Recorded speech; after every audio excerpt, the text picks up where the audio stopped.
Karong adlaw ako ipakita sa inyo ang update karon diri sa overview Quezon Bukidnon tungod kay gabi na nahitabong landslide diri. Kung makita sa video nga grabe kadako ang na landslide gyud. Sa 6 lanes ang nabilin murag 2 lanes na lang no. Sa pagkakaron gi-close gid nilang dalan no. Bawal pagid moagi ang mga dakong sakyanan or bisan pag motor. Then kung magmotor ka pwede ka mag-skilid pero itulak lagi nila.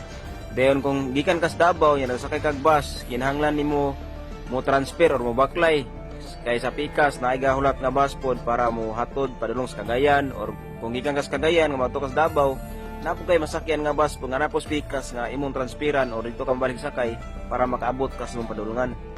Sa pagkakaron padayon pagyapon ang retrieval no sa mga nahulog nga mga sakyanan. Sa karon na nakita nga babao pero wala pa gyud idea kung pila gyud kabuk nahulog gabi sa mga nagbiyahe nga moadtog Davao or Cagayan amping itang tanan.